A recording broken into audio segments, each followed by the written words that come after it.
One of my favorite quotes by Margaret Thatcher was when she said, "I love argument, I love debate. I don't expect anyone to just sit there and agree with me. That's not their job." On her rise to power, Margaret Thatcher was an incredibly unpopular leader. And when she took office, not only was the post-World War II deficit placed in her lap, but the liberal opposition took every opportunity they could to paint her as nothing more than a conservative extremist. Lady Thatcher possesses the leadership with which the King's College seeks to embody in its students, a foundation of commitment, conviction, and courage. But a leader can only lead in such a way insofar as they recognize the God-given value of the human person, and that is most fully realized through community. Almost 10 years ago, the House of Margaret Thatcher instituted gift illumination as one of its core values. Gift illumination is seen at our competitions when one's distinct ability helps propel the house to success. Gift illumination is felt when the house prays with one of its members, who through strength and vulnerability shares a piece of themselves during a deep well. Gift illumination is the praise of one another's successes. This is our community, and this is what we do with it. But after reaching out to Thatcher alumni, we have discovered that there is a disconnect between the current members of our house and the women that built all of our traditions almost 10 years ago. We seek to bridge this gap through three main initiatives. The first is an alumni cabinet, a structure that parallels what our executive team is to the current members, but whose mission it will be to engage our alumni in preserving house history and furthering our legacy.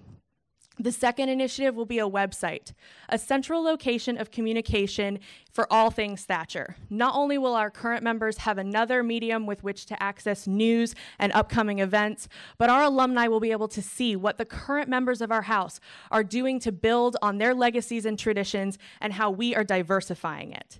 Likewise, we want our current members, through an alumni spotlight, to be able to see what life after the House of Margaret Thatcher looks like. What does it look like to carry on the community that we build here into our careers and into our daily lives as we journey outside of the King's College? And our third and final initiative will be a Thatcher Conference, a once-a-year gathering where our house will come together and our community will unite to celebrate the inauguration of our newly elected exec team, share our farewell dinner together, and we will honor our namesake through the Margaret Thatcher Legacy Seminar. At this seminar, we hope to have a partnership with the Margaret Thatcher Center for Freedom in Washington, D.C., and invite its director, Dr. Niall Gardner, who worked closely with Lady Thatcher on her book Statecraft, as our keynote speaker to share in the tales of the Iron Lady with us. It is through these initiatives that our house ensures that our community is properly permanent. Lady Thatcher gave 20 hours a day to a country that seemed unfixable, and we as a house are willing to give our time and our passion to mend and grow the community that has grown us. Ladies and gentlemen, this house is not for turning. Thank you.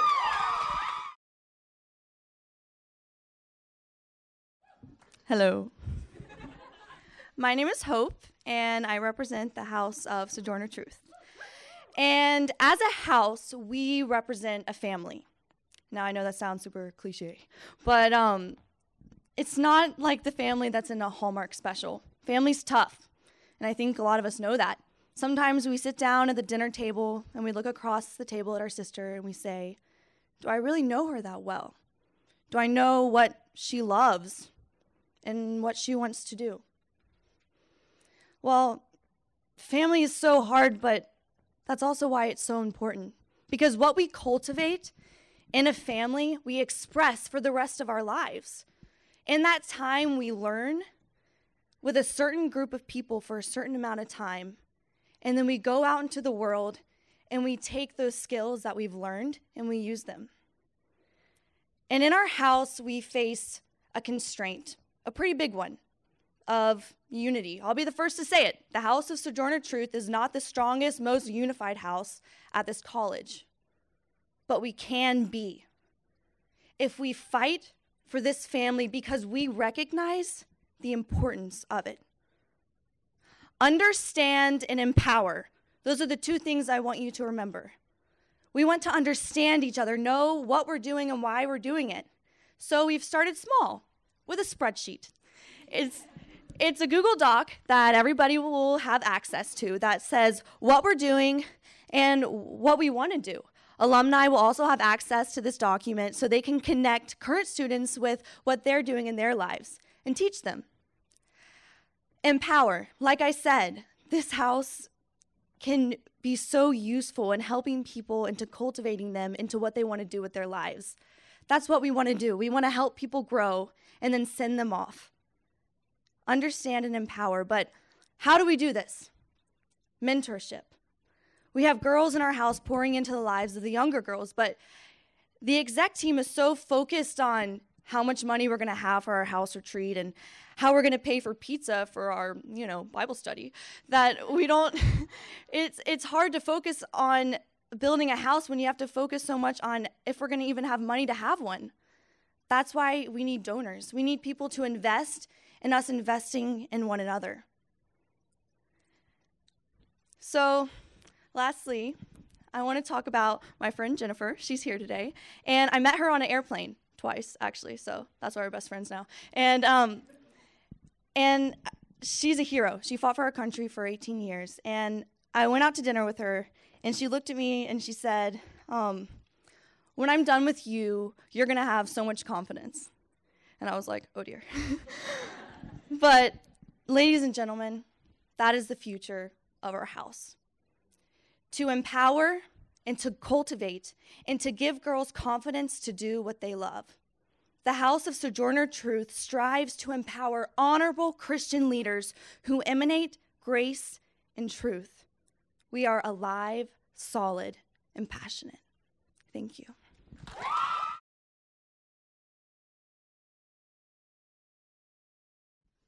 Good evening, everybody. Students, faculty, staff, judges. I know there's no place you'd rather be tonight than sitting here, listening to me, talking about the future of the House of Ronald Reagan. When I told my fiance that I was speaking tonight and that it was on Valentine's Day, she just couldn't have been more excited. So it really just worked out perfectly. No, I'm just kidding. All right, on to the future of the House of Ronald Reagan. So when we're talking about the future of the House of Reagan, we're talking about a future that's coming from a position of strength. So we're blessed to be in a position where we don't have to set up new structures of big and little systems or how we're going to connect with alumni or how we're going to be able to go on retreats because we already have those things in place. Thankfully, because we have such a strong foundation that was set down by our founding members, by past presidents, exec teams, and past members of the House, we already have a system and a structure that creates a certain kind of graduate. Now, while these graduates aren't cookie cutter exactly the same, they do have a shared group of common characteristics and experiences that ingratiate them to the House. So, for example, when I speak to alumni, they are already telling me about how much they want to pour back into the House, how they're still meeting with their SYS groups 5 years after college. So this shows that the experience in the House of Reagan doesn't end after their 4 years in school are over.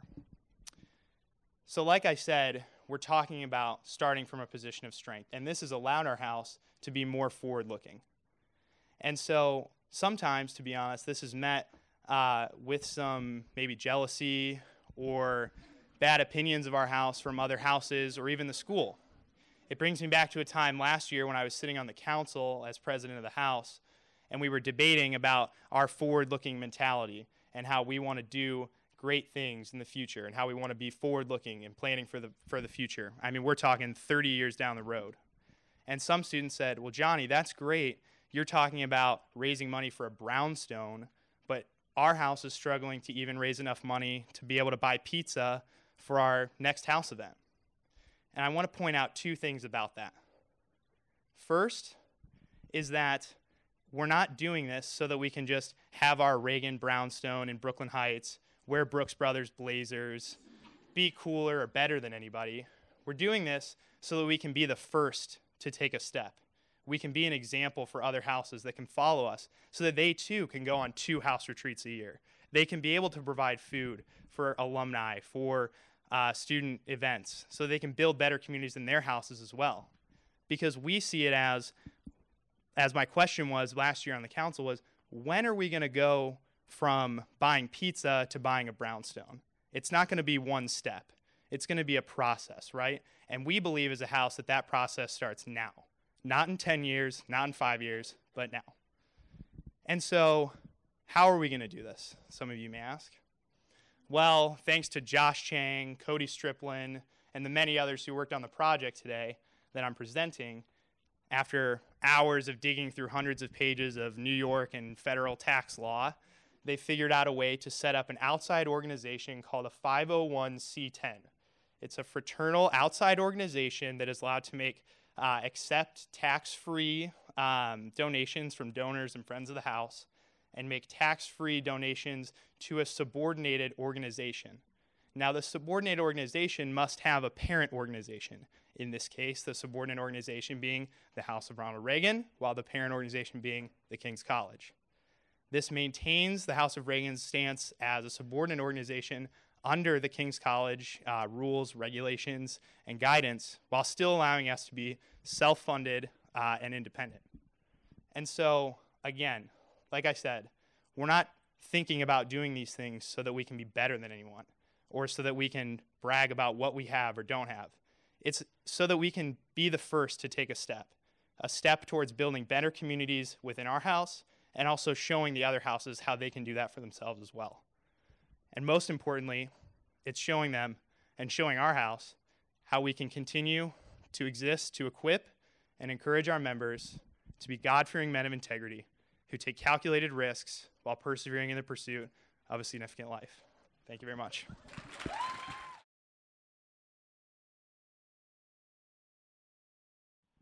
All right. In 5 years, we're all probably going to be gone. Most of us are going to graduate. Maybe a couple of us will drop out. Some of us are going to transfer. But we're going to be gone. The House of Bonhoeffer and all the other houses are going to be composed of an entirely different group of people than they're made of today. So in a very real way, these plans that we've made, they're not for ourselves. They're for the ones who are to come after us. And that points to something that's always going to be true of the house system. A house is not a static entity. It's dynamic. Every year, you have freshmen coming in, you have seniors graduating. That's just a fact, and we can't change that. And because of that, the question, what is the House of Bonhoeffer, is not a question that we can answer right now once and for all. It's a question that's going to be asked and answered by every generation of the House of Bonhoeffer, semester after semester. And because of that, well, we think that's a good thing. We think that it's good for us to have the freedom to define ourselves time after time after time. But for this plan, we wanted to provide some structure within which we can define ourselves in the future. And we already have some of that. We have the House mission statement, the House values, or the executive team. So in order to provide further structure, we're expanding the executive team structure to include some associate positions. We're also adding some structures to 3 facets of house life that I think are most key to what a house is. That's academic life, spiritual life, and social life. So first, for the House executive team structure. Under the president, we're adding 2 associate positions held by a junior and a senior, and those will be in charge of alumni relations. We want alumni to have a more prominent position in the Bonhoeffer community. Second, under the Chamberlain, we have an existing associate position that will be in charge of spiritual life. That's actually me right now, but he'll be subordinate to the Chamberlain, and he'll be in charge of running Bible study and making sure guys are attending church, and be in charge of monitoring the spiritual life of the house. Under the helmsman, we'll have a logistics person who will be in charge of the details of event planning so the helmsman can be more focused on freshman integration. And under the scholar, we have an attorney, and he'll keep track of the rules of the competitions because sometimes we have trouble with that at the House of Bonhoeffer. Moving on, though. For academic life, we're adding a new initiative called the Bonhoeffer Honor Society. This will be for members of the House of Bonhoeffer who demonstrate academic excellence in their coursework. This will be headed up by the scholar, and what we hope to do with this is to create more of an academic community where we're discussing the things that we learn inside and outside of class. This honor society will also be in charge of electing the scholars team, which is another new initiative we have in academic life.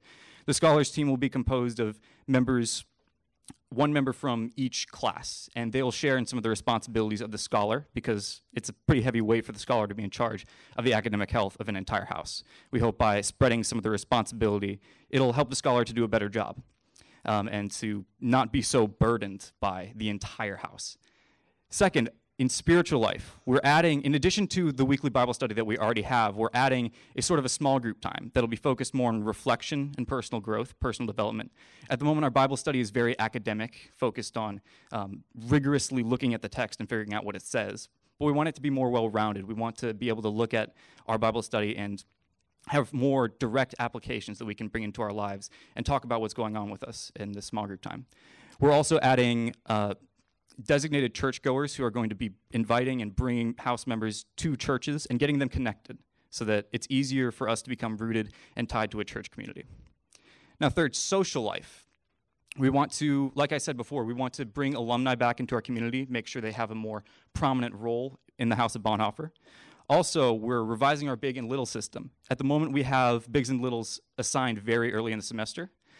In order to make some better matches, we want to move that a little bit later. That way, we can make sure that we all know who we're getting matched up with, and you don't end up with some odd pairings. And because that can make it frustrating to be a little or big. And lastly, and I cannot stress this enough, we have to win the House Cup. Because we really, really don't like being in last. All right, so that's what's in store for the House of Bonhoeffer. That's what's in store for the House of Bonhoeffer. And I just wanted to leave you all by saying, ultimately, this is all subservient to our mission statement, but our mission statement is subservient to the King's mission statement. Everything that we're doing, we want to be a reflection of that. We want to be building individuals who will be a part of the King's community and make it better, who will be a part of New York, who will be a part of the world, who will go out and shape and lead those strategic institutions and do it well and impact the world for God. That's what's in store for us. I hope you're as excited as we are. Thank you.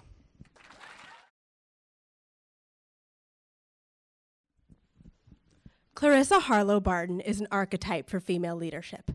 During the Civil War, she recognized a need for fallen soldier identification. After repeated attempts to meet with President Lincoln to rectify this need fell through, she marched herself up the stairs of the White House and banged on the double French doors. This brand of ambition and tenacity is the hallmark of our great namesake. Now, our plan for the House in the next 5 years is ambitious. Barton's mission is to prepare women to lead through the core values of accountability, transparency, cultural engagement, sisterhood, and excellence. We'd like to prepare women to lead within the House, within King's, and within New York City at large. Thus, our plan has both internal and external components in an effort to holistically pursue our goals and values. Our first initiative is to reconfigure the internal structure of the House. Currently, we have 5 associate positions, but we'd like to expand that to 12. These associates will be renamed secretaries, and the company of secretaries will form the House Executive Cabinet, which will serve under the House Executive Team and will be delegated responsibilities to by the team in an effort to balance the House and also create leadership opportunities for other people within the House. Our second initiative is a scholarship. We will name it after our founding House President, Jill Donnelly. Now, the Jill Donnelly Scholarship will be awarded to Bartons each year, one Barton each year, who exemplifies leadership abilities. This will serve to encourage other members in the House to continue their service. Our third initiative is a House website. Now, this website will serve as an online bulletin board and will have House leadership profiles and House event updates. Going forward, we would like to add a store to this where we will sell Barton paraphernalia, the proceeds of which will go toward House events and trips. The website will further to increase our cultural engagement. Our fourth initiative is House trips. Now, House trips are an excellent way to engage in culture outside of King's. This culture will help us learn about our House namesake and our House itself. An example of a House trip would be going to Cedar Mountain, Virginia, to see where Clara Barton courageously served as a nurse during the Civil War and saved Union soldiers.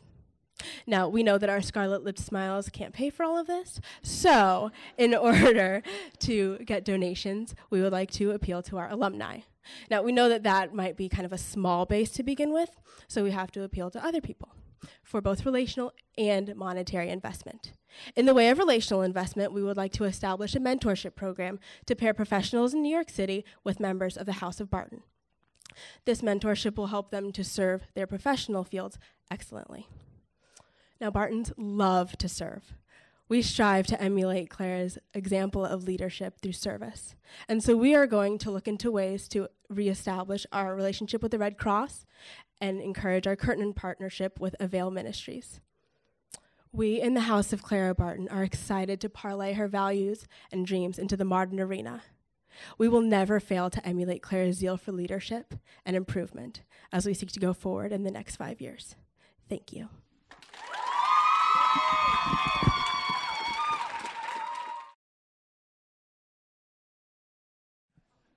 The year is 2011. A pale, devilishly handsome young man has just moved into his student housing at 101 Ludlow Street, New York, New York. He is a freshman at the King's College, New York City. Now, coming from a high school where he had very few friends and little popularity, this freshman wants to get through the next 4 years unnoticed, blending in with the crowd. Well, unfortunately for this freshman, a fellow housemate named Alexander Gregory Foley would not allow this. Yes. Mr. Foley would frequently visit this freshman during his first semester, hanging out in this room, offering advice, being a nuisance, but most importantly, being his friend. Now, as I see you all noticed, this story was about me as a freshman. And the reason I'm telling you this story is because the House of Churchill's House Future Plan is dedicated to fostering a community of friendship and brotherhood. Now, this deceivingly simple goal follows in the very advice of Sir Winston Leonard Spencer Churchill himself, when he said, "It is always wise to look ahead, but difficult to look further than you can see." Now, the House of Churchill proposes that the King's College invest in one room in the HT dedicated as a house common room. Now, this room is dedicated to fostering a community of friendship and brotherhood similar to that of what we used to have at Ludlow. Now, for those of you who don't know what Ludlow is, it was the former student housing for all the men's houses. And to be honest, it wasn't that nice living there. Anybody who's been to Ludlow or has lived there can agree it just wasn't fun. The rooms are small, guests have to leave by 11 p.m., and there's one kitchen for 20 floors of students, not all kings, and you have to do your dishes in the bathroom. Now, that's unsanitary, not fun. Everybody can agree. But the thing is, I'm not saying we should go back to Ludlow. God, no. I do not want to put future students through that. But what I'm saying is that us survivors of Ludlow took for granted how naturally those bleak halls were able to foster community. And that is what's missing currently in our housing situation. In Ludlow, my best memories from college are made in that building. I remember playing rounds of Nerf at ungodly hours in the morning when I should have been studying for finals, goofing Robert Puncher down the hall because why not? But most importantly, the best memory I have is my sophomore year when this house banded together as a band of brothers and not only won the House Cup, but won interregnum. But what is important about this story is not that we won, but that it would have been just as excellent if we had lost everything. Because we had that community, we had that brotherhood. And that is what we need currently. So the particulars of this plan for a house common room, based on Harry Potter's house common rooms, as most things in this school, this would be a place that would be under the same thing as a regular apartment. The executive team would be in charge of it, make sure it's clean, well kept, not on fire, the usual.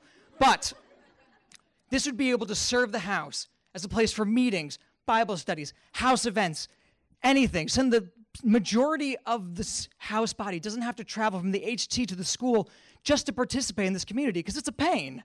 I mean, it's just very difficult and asking a lot.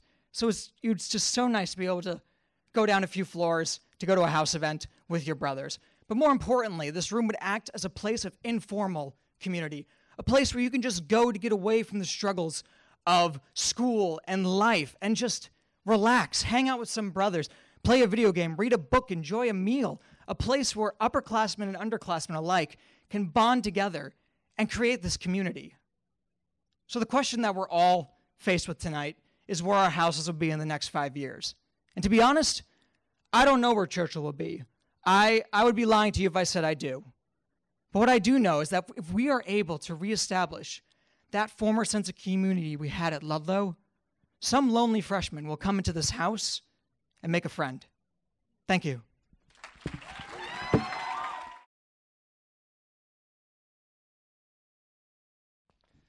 In 2009, a quiet, scholarly student was midway through his academic career at the King's College. He was a reflective and critical thinker. He was admired in the house for his sharp mind. You might say like any Lewis man today. In the midst of his studies, he had an idea.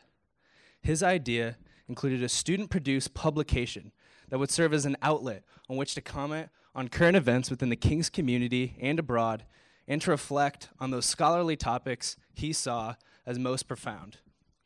This student's name was Josh Wright, and his publication was the Lewis Review. Since the Review's founding by Josh Wright, it has played an important role in serving or in establishing the academic culture of the House of C.S. Lewis. As men who value wisdom, the Review, the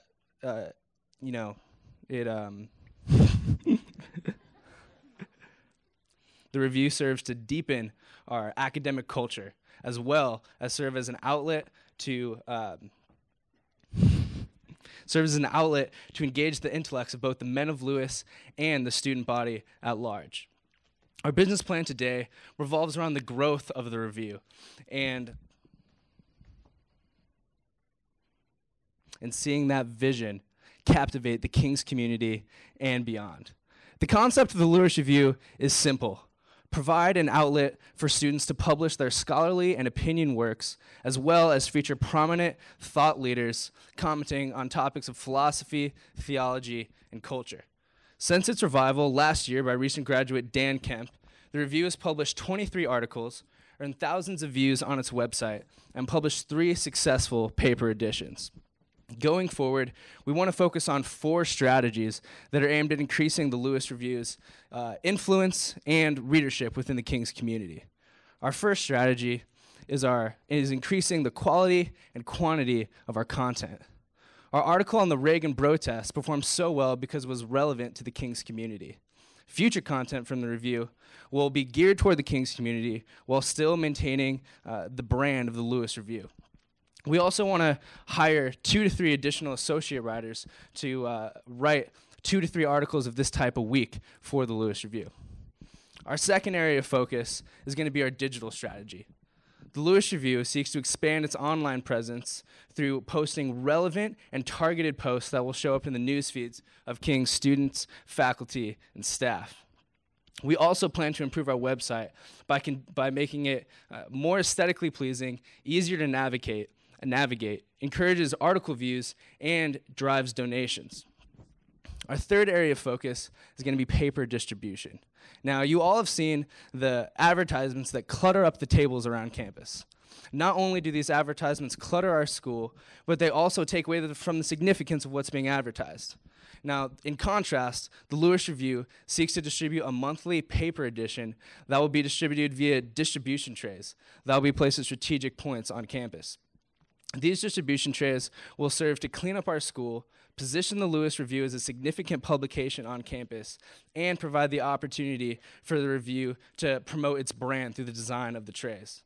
Not only will the trays be functional and well-designed, but they'll also feature a pay-what-you-want option, so that readers who take a copy of the Review can give $1 of a suggested donation per copy that they pick up.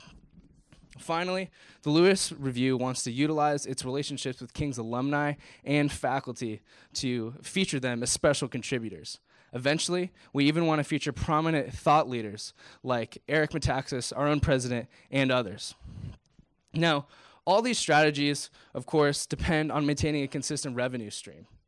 That's why, in the short run, the Lewis Review wants to drive donations through its website, its paper distribution, and networking with private donors. In the long run, our goal is to monetize our website by selling ad space and eventually charging a subscription fee for a robust print publication of the Lewis Review. Now, the Review is still in its early stages.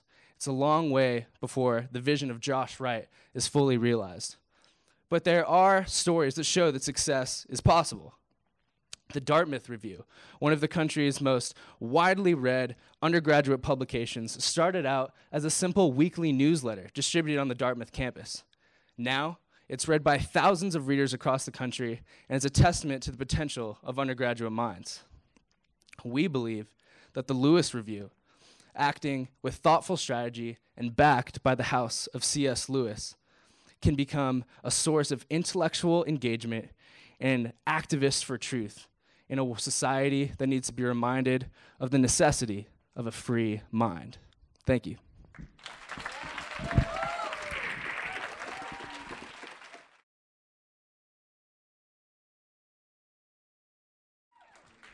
Hey guys. At risk of sounding obvious, it's Valentine's Day. And something we love at the King's College is to influence strategic institutions. You've heard that before, right? Well, in SBA, we also love kindling life through purposeful relationships. So in typical Kingsian fashion, we'd like to take these two ideas and marry them together. So tonight, we're excited to show you how we're strategically influencing our city through purposeful relationships, how we're doing that with women at all stages of life, and how you should get excited about it also. So this November, we first partnered with Avail Pregnancy Center with their first 5K race. Avail is the only pregnancy center in New York City that's giving women advice and helps them in the decision-making process. Planned Parenthood even refers some of its patients to Avail Pregnancy Center, even though it's a Christian-oriented pregnancy center. In New York City alone, 250,000 unexpected pregnancies are terminated each year. That's the equivalent of 6 times the population of the financial district. And many women do this because they feel like they have no other options. So SBA is excited through fundraising, through counseling, and through 5K racing to show women that they have an option outside of this. Avail is a strategic institution, and we're excited to grow deeper in that relationship in the next 5 years. But as we talk about growing older and voices getting deeper, middle school, it was the worst, right? It was the worst. But thankfully, we're here to make it a little less painful. And we were really inspired by the Super Bowl ads, the Like a Girl campaign. But it told us something that we already knew as a hard truth, that girls' self-esteem plummets between the ages of 10 to 12. So we're excited to partner with the Susan B. Anthony Academy in Queens next year. And we're excited to partner with them because they have great need. 75% of students at that school receive reduced fee lunches, and that number is only on the rise. So that means like tonight, if we took all the houses, only about 2 houses could afford full price meals. So after this, Shake Shack's on SBA and Reagan, right? No, jokes aside, there is a big need for us at the school. And we're excited to build up a program through formal training with Stacy Chen that looks kind of like Young Life. And then we want to eventually take girls on day field trips, and we want to take them to prominent New York locations and give them a taste of what influencing strategic institutions actually looks like, while also giving them a taste of what Ballpark Franks at Citi Field actually tastes like, because we feel like those aren't mutually exclusive. But yeah, so we're excited to partner with them next year. But lastly, we'd like to talk a little bit about another beloved and belabored point that a lot of us Kingsians like to focus on: women and the work-life balance. This really is an issue that we all have to work through, and SBA finds it vital to get established women in the field, connect with them, and have them speak with us through these issues. So we're resurrecting the Women of Influence series. In our Women of Influence series, we're going to have prominent Christian leaders respected in their fields, transforming their fields, speak to us about these topics. They'll touch on things that plague a lot of 20-something women. You know, what's my passion? How do I pursue it? What's a LinkedIn?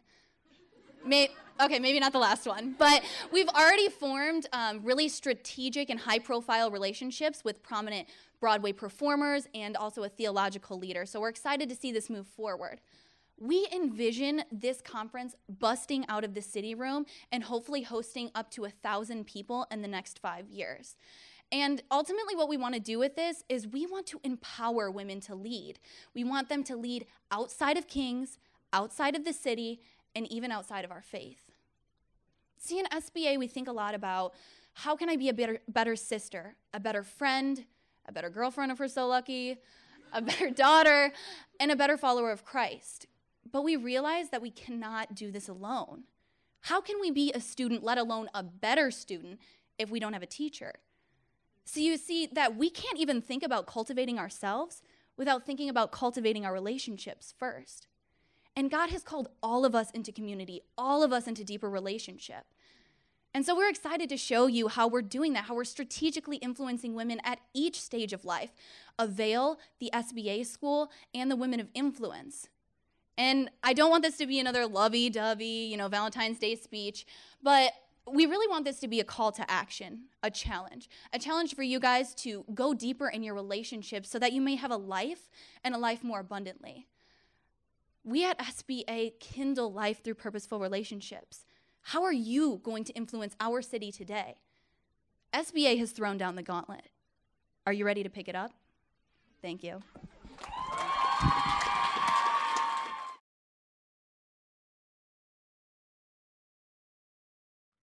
I remember this past summer.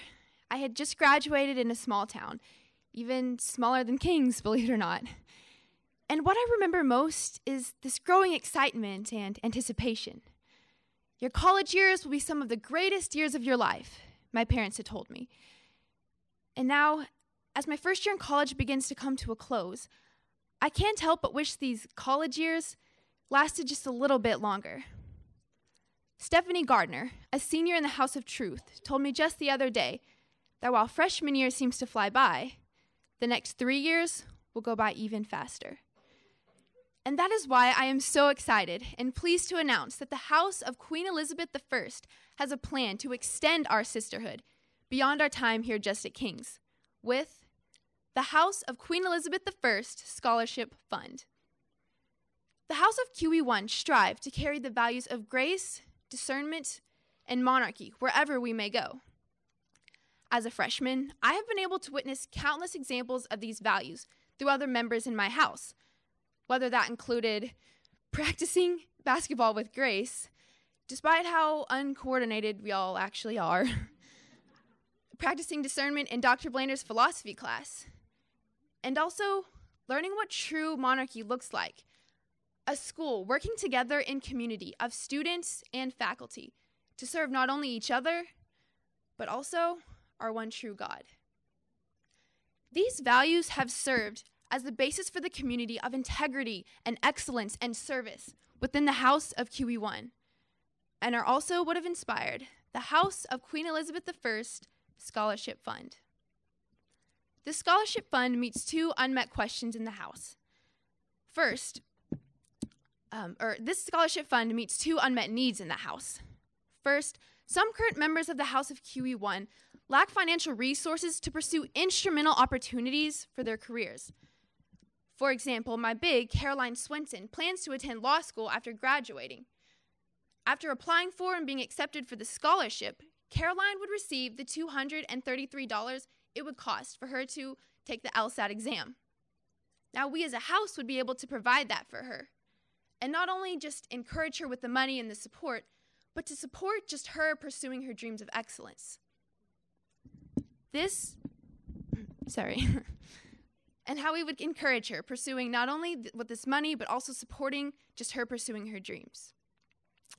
Second, current QE1 alumni don't have a fully developed platform for connecting with and also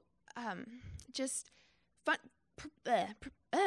connecting with and for financially supporting other current members of the House of QE1. This scholarship would change that by creating a QE1 alumni board that would keep current House members accountable for managing communication and fundraising efforts. That way, just like actual sisters, we won't stop encouraging and supporting one another after graduation. With the help of the House of the QE1 Scholarship Fund, we would be able to create a community of sisterhood that lasts, even after graduation. Now, this would happen in 3 phases, all of which will be within the next few years. First, and it would also include an associate, a new alumni board, and also a committee of staff and faculty that would oversee the application process. That would oversee the application process. Now, keeping these together, that would keep current students more involved with the alumni. And also, this is what we strive as QE1. Now, we also have 2 alumni that have already offered and are interested in pursuing these goals as well. Becca Tingstrom and Sarah Ruth Boyer, who one of which has offered her own law firm as a way to support and continue with this. This would, sorry? Okay. And I think that's the greatest part of the scholarship fund. This isn't just a competition anymore. This is our future. This is my future, and it's happening right now. As a freshman, I will be able to see the beginnings of each of these phases take place, along with countless others: Tendai Savage, Morgan Seidel, Abby Narby, Darian Evans, and many others. And hopefully even our upperclassmen graduating: Sophia Bachman, Selena Durgan, Lucinda Sweezy, Caroline Swenson. And the remaining other amazing leaders in our house will hopefully be able to witness and also benefit from these effects as well. And with the help of the QE1 Scholarship Fund, in the next 4 years, I will be a part of something much bigger than just my college years and my great time at school. With this scholarship fund, I will be able to create and also support and strive towards not only my future, but the futures of my QE1 sisters as well. And ultimately, whether you're a freshman or just graduated, I believe that is what the house system can and should achieve. Thank you.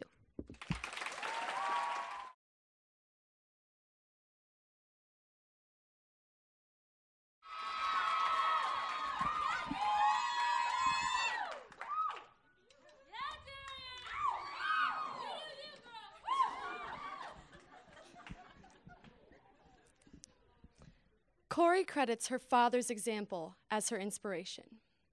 It's 1937, and Holland is in an eternal state of fear.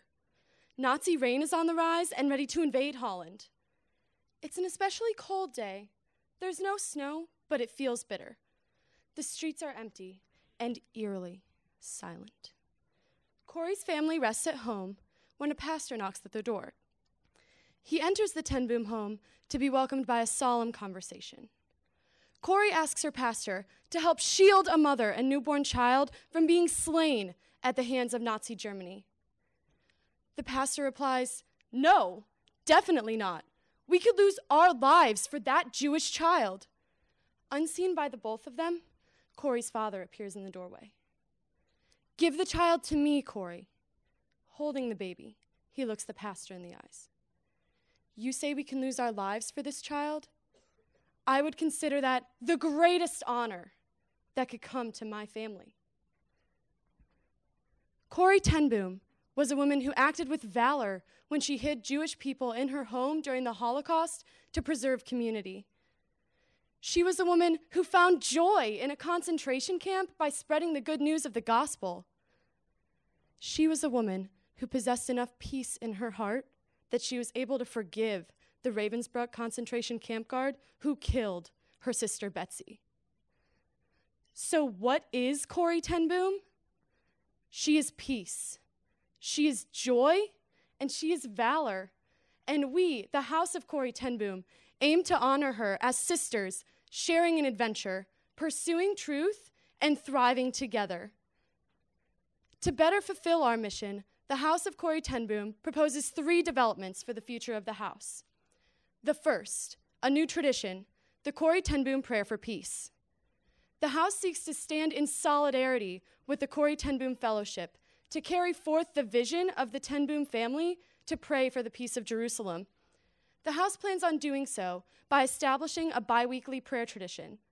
The Corey Ten Boom Prayer for Peace will be said at the beginning of Ten Boom Tuesdays. This tradition will allow Ten Boomers to pursue truth together through prayer. The second, living out the mission, the Corey Ten Boom Holland Venture. The House seeks to partner with the Corey Ten Boom Foundation to establish an international trip for members of the House to serve at the Corey Ten Boom Museum, Corey's former home in Haarlem, Holland. members of the House will have to apply and be accepted to attend. The House requested a grant for $20,000 to provide a full-ride scholarship for one member of the House to attend the venture every year for 10 years. This venture will allow sisters to share an adventure together. The third, governance expansion, and alumni board. The House seeks to establish an alumni board to provide graduated 10 boomers with an opportunity to serve in House leadership after graduating. This alumni board will be responsible for holding the House of Corrie ten Boom accountable to the mission statement, and they will approve or deny the applications for the Corrie ten Boom Holland venture. This enables continuity in thriving together. After we devised these plans, the House Future team reached out to the House with surveys to see how they felt. When we reached out to students, 91% of the students said they would be interested in attending the Corrie ten Boom Holland venture. When we reached out to alumni, 87% of our alumni said that they would be interested in serving on the alumni board. 10 years from now, the House of Corrie ten Boom hopes that these proposals will inspire future members, excite current members, and encourage graduated members' involvement. Because of this vision, the House of Corrie ten Boom proudly supports these proposals and believes the new developments will strengthen the means by which we attempt to live as sisters, sharing an adventure, pursuing truth, and thriving together with peace, joy, and valor. Thank you. All right, you guys put a ton of work into this competition. As I said, tonight was only 30% of the overall score. I'm going to be announcing the winners of the whole thing, not just tonight. So what you saw was only part of it. We have a tie for second place. A tie at 82.83 points. So a tie, if ever I saw one, that is as exact as you can get. The first house that got second place is the house of Susan B. Anthony.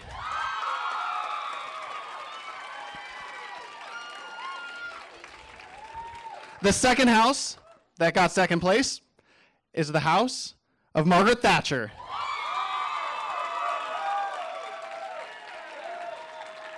And in first place, with 91.19 points, the house of Corrie ten Boom.